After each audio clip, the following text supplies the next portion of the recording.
Hi friends, welcome back to my little corner here at A Knitter's Life. I am joining you with a cup of tea in the sunroom this morning, and I'm so excited. It's been, has it been 2.5 weeks, almost 3 weeks, which is too long. I really need to do these every 2 weeks, and I will get there. But I'm not there yet. So I'm sitting down with my nice big mug of tea. And this morning, it's so yummy. I found this really yummy tea. It is the English Tea Shop. I love their tea. They make really good tea. I usually drink black tea only, black tea with milk. That's throughout the day, like nonstop. Probably drink a little too much tea. Well, I guess not. I have the morning pot of tea. Then I have tensies. Then I have a pot of tea after lunch. And then I have a pot of tea around 4. So that's pretty normal, right, guys? Anyways, I usually just drink black tea. And I love Assam or just Assam is probably my favorite black tea. But it's fun to get a tasty tea for special occasions or for my after lunch teapot. I don't know why. Usually during the day, after lunch, I usually just go pick fresh mint from the garden and put it in my teapot along with my black tea, and then it just is a pick-me-up. It just totally refreshes you. And I use chocolate mint because it has a really nice, strong flavor. The apple mint I usually use more for salads and things like that, but anyways, I've got tons of mint in my garden. It's growing wild. Some of it I have in pots on the deck, and some of it is just totally growing wild in my garden. But anyways, I go through a lot of mint in the summertime, so it's okay if it's going wild. But the tea that I'm drinking this morning is fun. It's from the English Tea Shop, and it's pomegranate, rhubarb, and acacia berry. Isn't that yummy? It's so yummy. It's just... I don't know, it's so refreshing and I feel like I'm eating berries. It's very good. So, what do they say? You'll be forgiven for thinking this fragrant sweet cocktail was wicked, but with caffeine-free rhubarb, super pomegranate, and wondrous acacia berry, this luscious blend is abundant in natural goodness. Okay, I'll take that. I wouldn't want to drink anything wicked. That sounds terrible. It is abundant in natural goodness. I'll take that. So anyways, if you can find this, it's a really good tea. So, how are you guys doing? Are you in full throes of summer yet? We are edging our way towards summer. John is getting out of school on Thursday, and I am so excited. He is so excited. We made our summer poster of what we're going to do this summer and the hopes that we have to do this summer, or what we're hoping to do this summer. And they're simple things. One of the joys of childhood that I remember growing up was we had time to play. We had time to just play outside, create things, do things with mom. We weren't rushed. And that's the thing about the school year. I feel like we're always rushing. So I want the summertime to be a big contrast to that. There's some scheduled activities that I'd like to do, swim lessons, of course, and then also VBS, Bible school, and then also, of course, the reading program at the library. We always did that every summer. So, and I've started doing that with my boys. Arthur will be the first time, this year that he gets to participate. So that will be fun for him. And it's fun because he's really into books, so which is good. So those are the things that we're looking forward to. Summer hasn't officially started here, and as the last 3 days have been really cold, very unseasonably cold, highs in the 60s and lows in the 40s, that's pretty cold for Indiana. But we'll enjoy it, make the most of it. My roses love it. My climbing New Dawn rose, which I'll have to go out and take a little video for you, is just coming into blossom, and it's so fragrant and so lovely. So I'm always happy when we just had some hot weather last week, and my knockout roses just went poof and really opened up. So they can get sunburned very easily. So I'm always thankful when we have a little bit of cold weather for the new Dawn Rose so that she doesn't get all blown out really quickly because she's so pretty.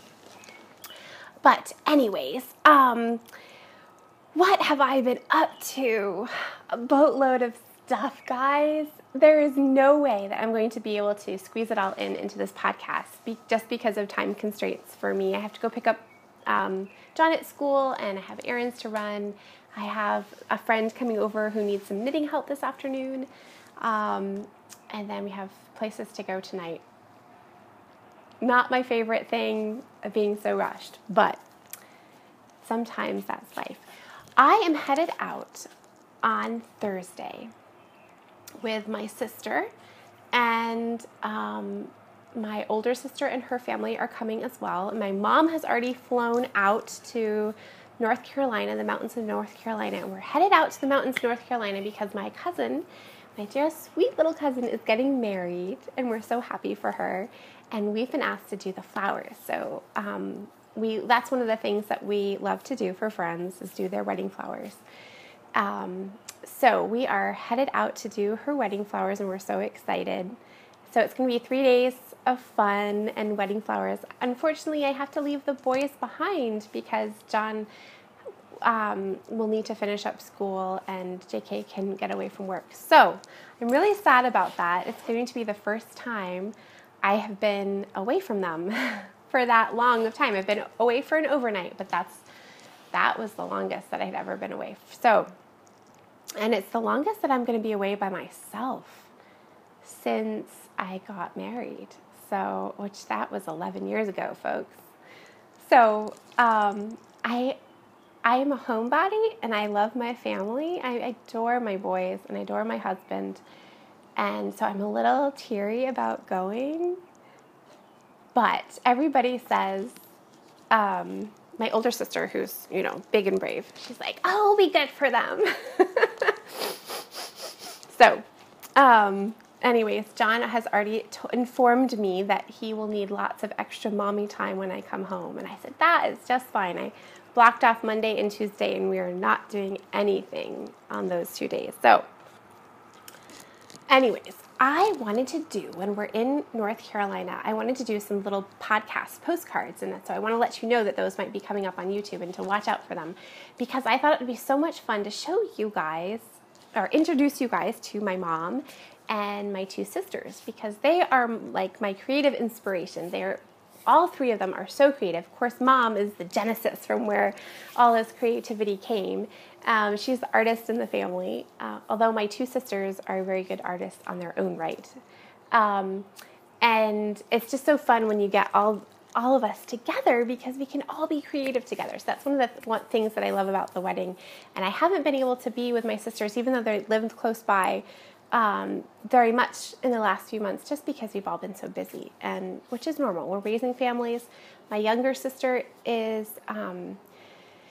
works full-time as an occupational therapist at a hospital in downtown Indianapolis, and then her husband just opened a really cute grocery store, and I think I've talked about this before.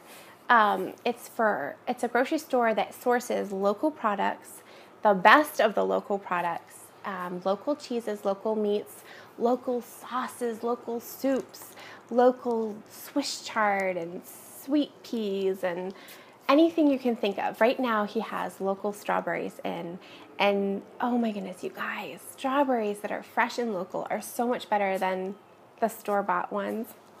I hate to say it, but it really is, aren't they? So he has them in the shop right now. So, and on a side note, I think I mentioned that I started working there at this grocery shop on Saturday mornings. Did I mention that to you guys? I forget. But that's probably another thing that's added to me being so busy, is because, and not spending time with you guys. I'm so sorry.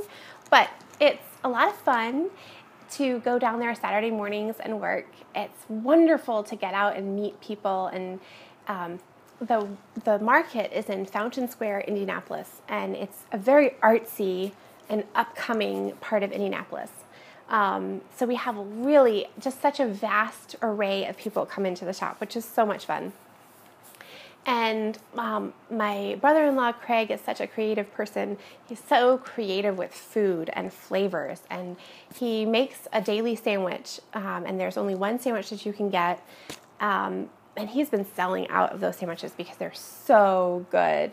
There's 2 soups that you can choose from, a daily sandwich, and sometimes he'll do a salad in a jar, in a glass mason jar. It's a tall one. Oh my goodness, they're gorgeous.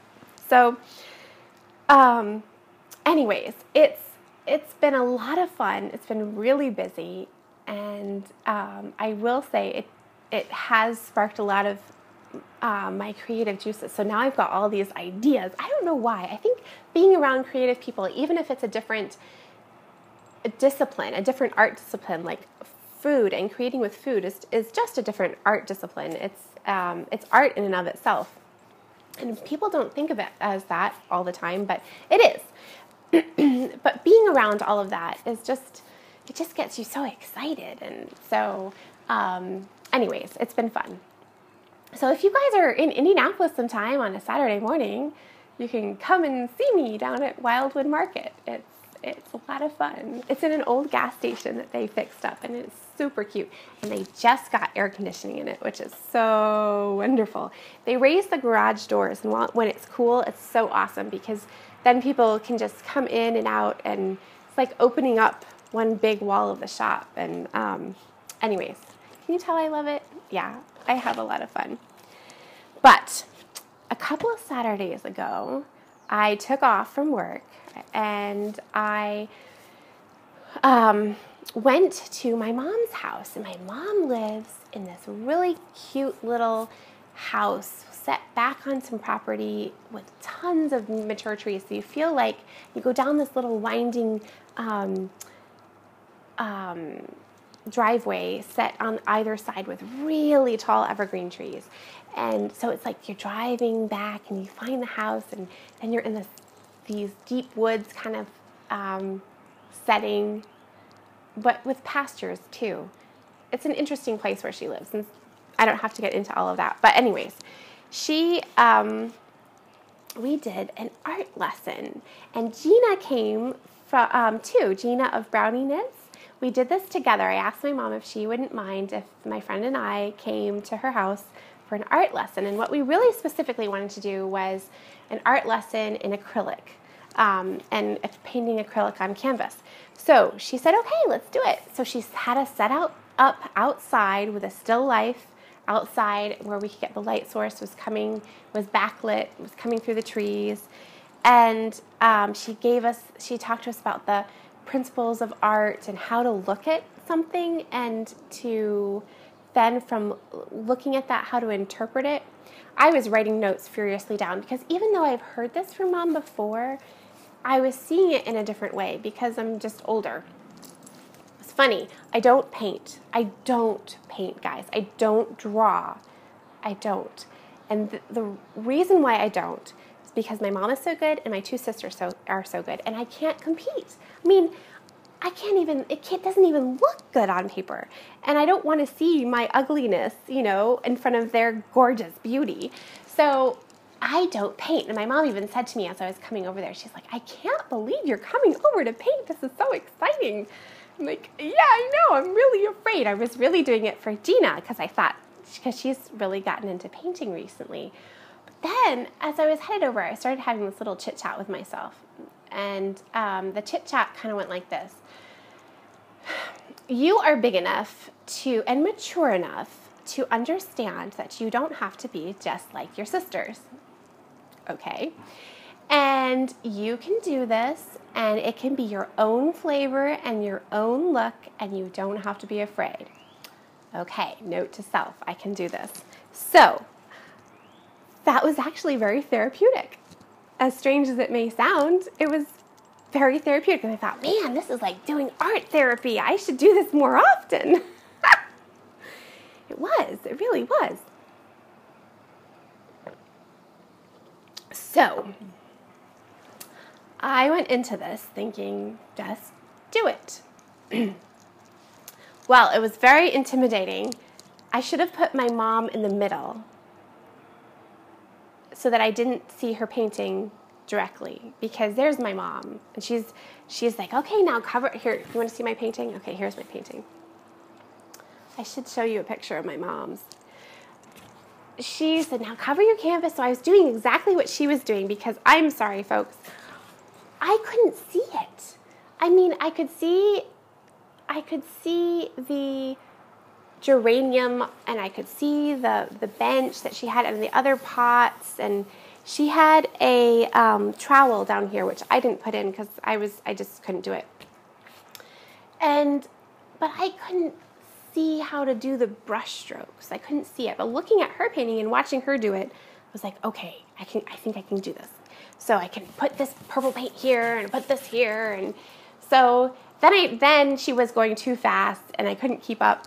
And so then I just started throwing paint on the canvas. And that's how I did the flowers. I tried to do them very carefully, and then I'm like, forget it. Grab some more color. So then she said to me, I think it was this past week when she came over, that yes, there are some artists who paint and it looks like a photo, but a painting, and that's fine, but painting should be your interpretation of the scene and what you're seeing. So it should carry somewhat of your emotions. It should carry some of your thought processes. It should be more than just an exact representation of what you see. So that was helpful. So this is not an exact representation of what I saw that my mom did, but it is me, and I did it. So I was very proud of myself, and I will be hanging it up because I did it. I did it. And I did it without being too afraid. No, I was afraid. But I did it. Even though I was afraid, I did it. So I need to try to do it again. One of the reasons why I did want to delve into art more is because John loves art so much. And I want to not be afraid of art. See, I am afraid of art. I'm afraid of painting and I'm afraid of sketching because I'm not very good at it. So my goal is to delve into it enough so I'm not afraid. Does that make sense? Okay, on to knitting. Oh, I did want to say, I hope that encourages you to delve into something that maybe you're afraid of, or maybe that you know somebody is better than you, but you should try it. You should try it, because when you do it, it will be you, and that's what will make it special. So anyways, okay, on to some knitting, because we have some time crunching. I'm going to show you guys what I finished recently. Okay, are you ready? I finished my Pebble Beach shawl by Helen Stewart of the Curious Handmade podcast, and she recently released this in 3 different sizes, 3 different weights. So I had already purchased it, so I got an updated pattern, but she actually came out with a pattern updated as I was doing mine. So mine is a fingering weight one, but boy, isn't it huge? This is, and I think I told what yarn it was on the last podcast. So sorry guys, I didn't bring the tag down. I can look at the show notes and put them in the show notes for this week, but it's yarn that my sister got in Edinburgh, Scotland on her last trip there. So, and it's perfect. It reminds me of the purple heather in Scotland. So I am going to really be enjoying it. I think I'm going to take it with me on my trip because I think it would be really pretty thrown over my shoulders in the evenings. So that is finished and blacked, and I love it. Then I finished John's little socks. I showed you one of them last time. Aren't they so cute? Oh, such cute little man feet. And he loves them. He is so thrilled to have socks. So I am going to be knitting him some more. Aren't they cute? This is the Croy sock yarn. And again, I left the tag upstairs. So I will put the colorway in the show notes because they're in the show notes from last last time's episode. So, then this is the other knitted item that I finished. And it's a cute little cotton top for Arthur. And he's so short. He's such a short little guy. He's so cute. I did, and I don't think I would do this again. I did, basically, this made up pattern. And I took, Elizabeth Zimmerman is one of my favorite knitters. She is what saved me when I was 14 and wanted to learn how to knit again. And the yarn shop owners around me were not very nice to young teenagers. And so not much needs to be said on that, but I went to the library desperate for some help, and Elizabeth Zimmerman's books, I just scooped them up and started reading, and her book, Knitting Around, is one of my favorite books. And I think I've mentioned that before, but this is basically her concept of making a gauge swatch, multiplying your percentages and getting your numbers and then casting on. So this was done bottom up. And if I had been thinking, I would have realized that I really needed to do a top down. Because if I had done a top down, I would have just been able to lengthen it, like undo the bottom row and lengthen it as Arthur grows. So that's okay. The next one. But it's super cute, and he looks super cute in it. So that will be for this summer, and I think I need to make another one. I want to do a linen one because I love linen. I'm on a big linen kick right now.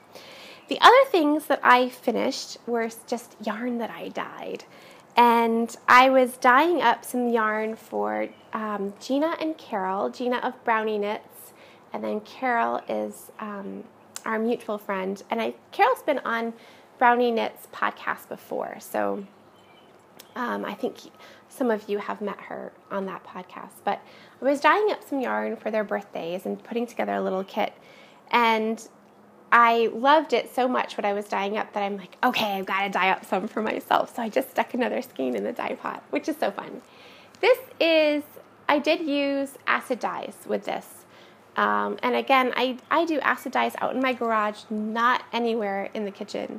And I have separate utensils, but I use crock pots to do the acid dyes in, because crock pots that I got from Goodwill that are separate and not anything a part of anything that I do for food. So when you're dyeing, that's something that you want to be aware of, unless you're doing Kool-Aid. So Kool-Aid you can do in the kitchen. It's really easy. But this was some acid dyes, and the yarn base, it was just the Knit Picks Bare fingering weight. And it's nice and soft and just a lot of fun for socks. So I dyed that one up. And then I dyed this because, isn't it gorgeous? I was going through my stash and realizing I don't have very much stash for some reason in sock yarn. And I think it's because I use it up so much to design shawls with and cowls, and I haven't been buying much lately, and I was really empty. And I didn't have any socks, yarn that I could use for socks for John coming up. So this I can definitely use for him. So I'm going to make him a pair of socks out of this, and Arthur a pair of socks.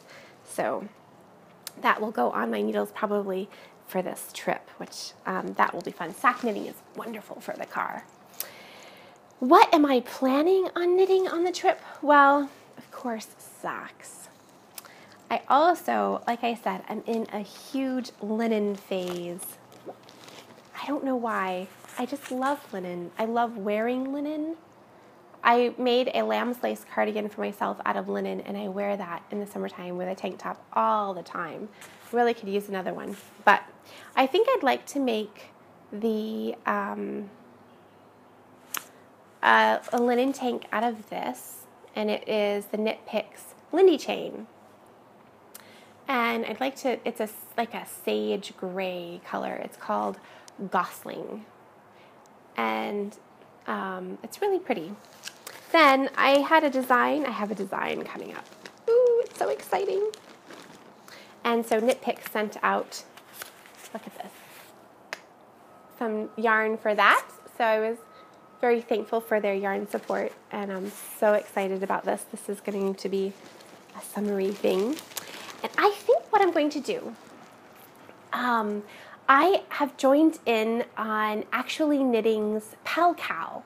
So I think I'm going to design a this pattern, and I'll leave it as a little surprise as a thank you for anybody who participates in the Pal Cal, the Actually Knitting Pal Cal, and knits one of my patterns during that time. The Pal Cal starts June 1st, so it already started yesterday.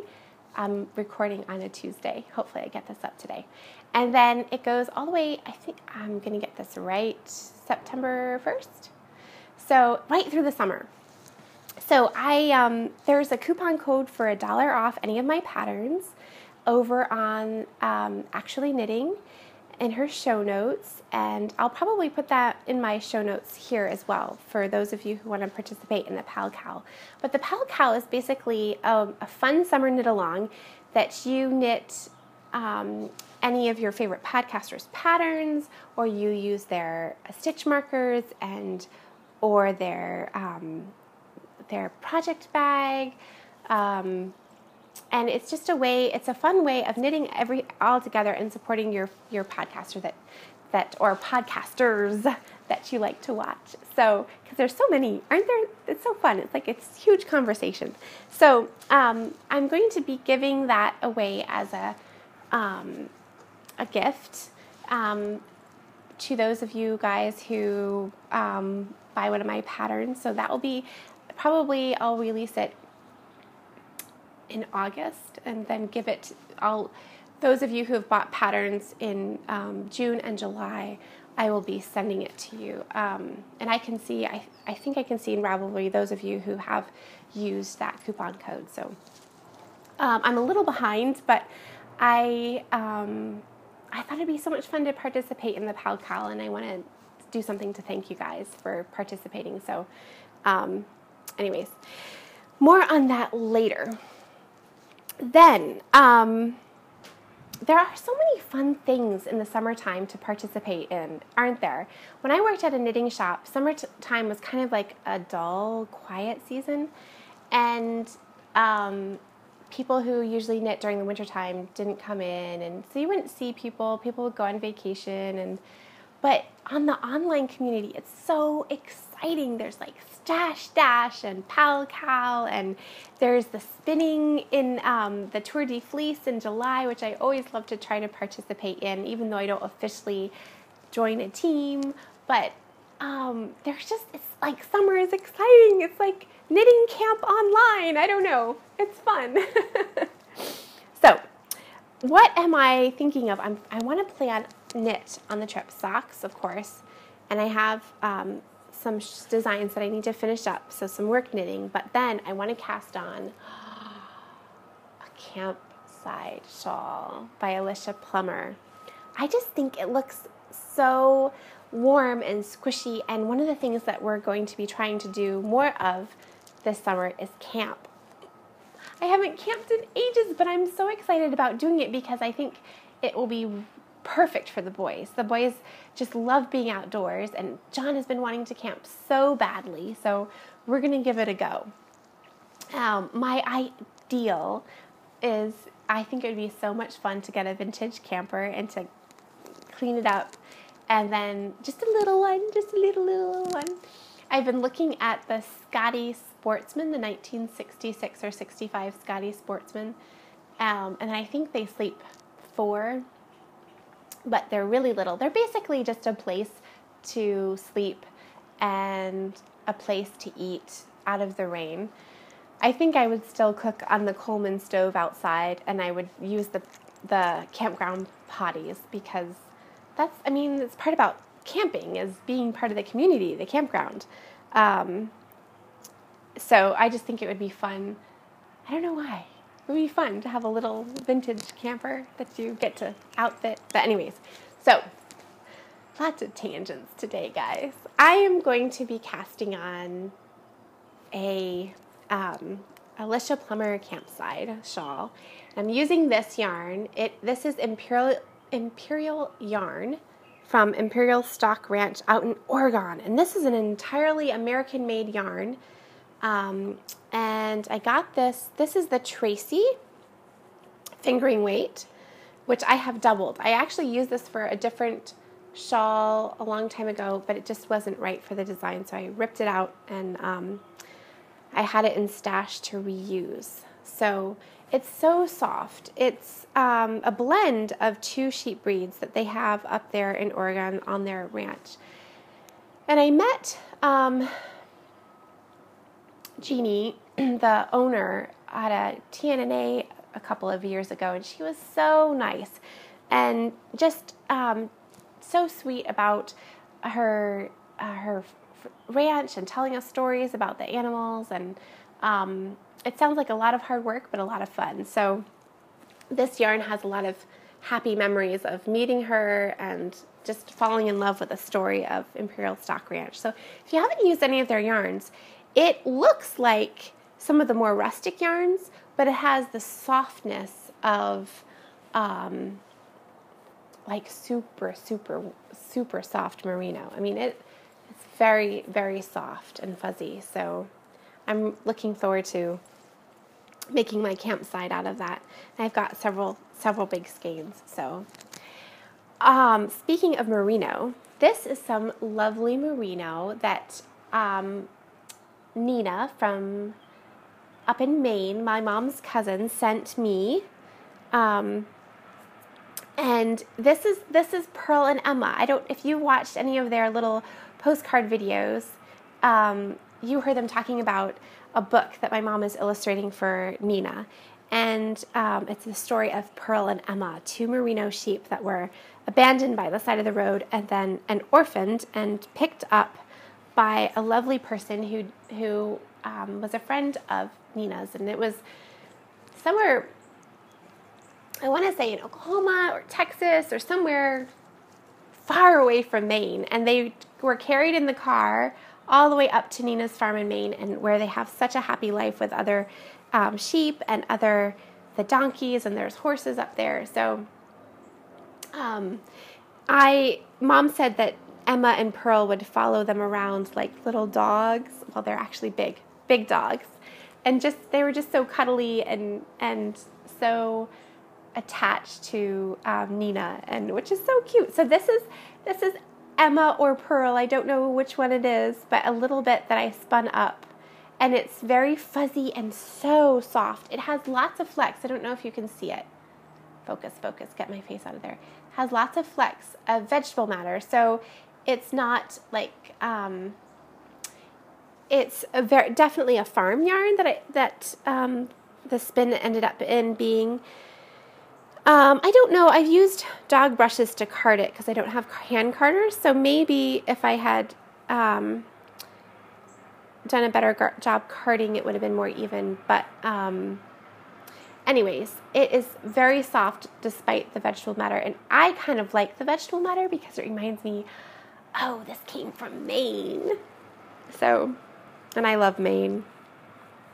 Who doesn't love Maine? So, on to works in progress. Can you believe this, guys? They're both designs, so I can only show you the yarn. Don't you hate that? But I'm excited. The first one is a collaboration project that Gina of Brownie Knits and I are putting together, and we're going to have it ready for you guys for this fall. So this is wonderful yarn to work with. It's Anzula. And they sent this, it's Anzula for better or worsted, and this is in the Nimbus colorway. So this has merino, cashmere, and nylon in it. And it's so amazing to work with. I think one of the things that I love about it is it's a 4-ply. You can see the end. 4-ply. So it's a very, very rounded and very soft, and it's just like knitting butter. It's wonderful. So that's in my felted flower bag, which I love. And then she's on Etsy, Felted Flower Shop, I think. Then this one is very close in color, isn't it? but it's a gray and blue, and I think it was called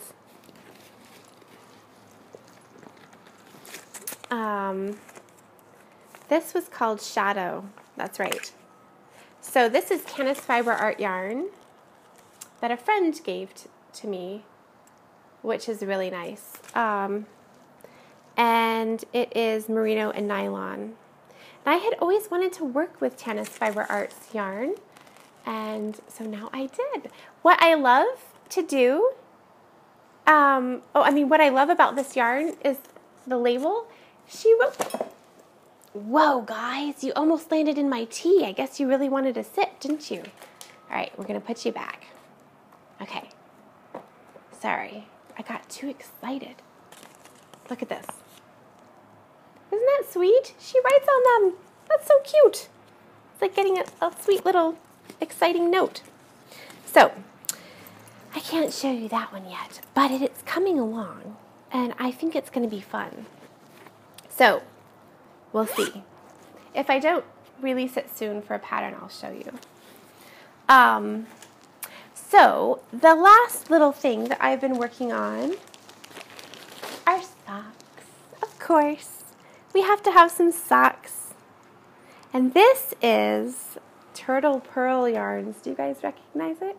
And this, again, was a gift for Gina. So, isn't it pretty? This was so fun. I decided to cast them on. She gave it to me around Christmas time, and I've been saving it and looking at it. But Turtle Pearl Yarn, striped toes. There we go. And this is in the City Girl colorway. It's 460 yards, so nice amount of yardage, which is so nice. It comes in 2 skeins, which is so perfect, so that you can have even amounts to cast on. So I'm having so much fun. I'm going to do a provisional,